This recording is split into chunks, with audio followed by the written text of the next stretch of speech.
Recording with MIDI keyboard. So we're going to talk a little bit about the MIDI keyboard right now. First of all, let's just review our MIDI settings.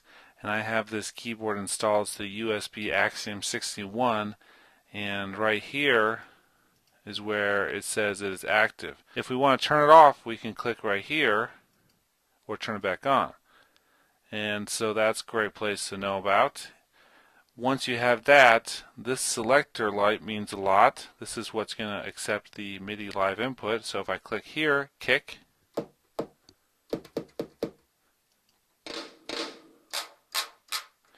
but if I want to go down to the boo bass, now I've got the control over with the MIDI keyboard. So we should talk just for a minute about the different settings we have with the pattern and the song. And this changes the mode of our particular project. Pattern is going to deal with loops of whatever length we have here, and we can actually change through those a little bit, but for the most part we're going to work in song mode.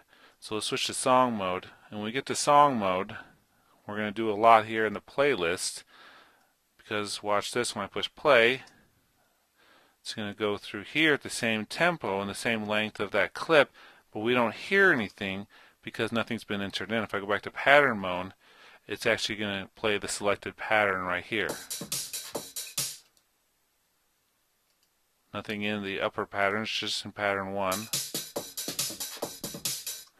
But we're going to do things in song mode because that makes a little bit more sense when you're playing things in on a keyboard. However, you don't have to. For instance, we can stay in pattern mode, and I could light this light here, and I can push record. It's going to say, what do you want to record today?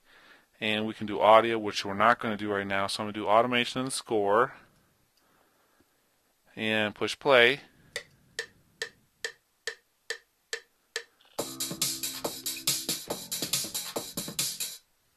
Push it one time, and now you see that that gets entered in as these notes right here. Let's turn off record mode now.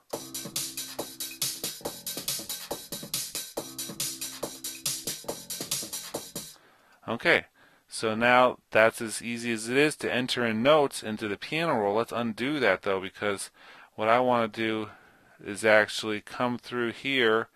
Let's undo, add note, record stuff. Perfect. Okay, so we have this pattern of drums. We want to add this bass part. We want to record it in. And so what we have to do when we go into song mode, which we talked about now, is we need to come into the playlist, and one of the things we can do is select a different pattern. So all the percussion so far is in pattern 1, and we want to put the bass part in pattern 2. So we select pattern 2.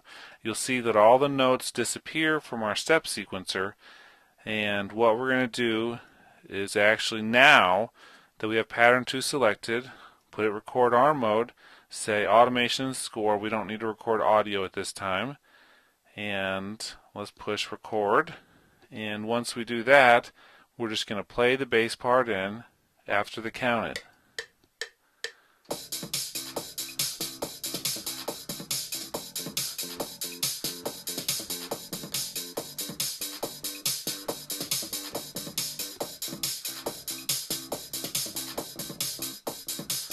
You can see now it's in there exactly how I played it through the length of whatever we already had in this particular session. Let's play it now.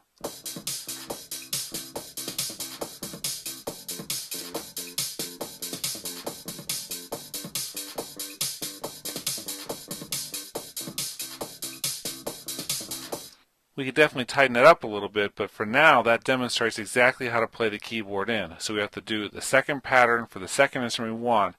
Push record and play. The other thing we have to do is have the keyboard set up correctly in the options, and then have the instrument we want to play highlighted here. Otherwise we'd be playing one of the other ones. So we have to make sure this one is selected. Now we can come in here and edit these notes looking at this view in the piano roll, because that's exactly where it recorded it. It just recorded it into pattern 2 of our playlist. So that's a little complicated, but I think if you do this and go exactly how I showed you, you'll get the hang of it, and then you'll be able to experiment using other patterns for other instruments, etc. And we'll get into some more complicated setups in the other projects we're going to be doing here. Okay, let's move on.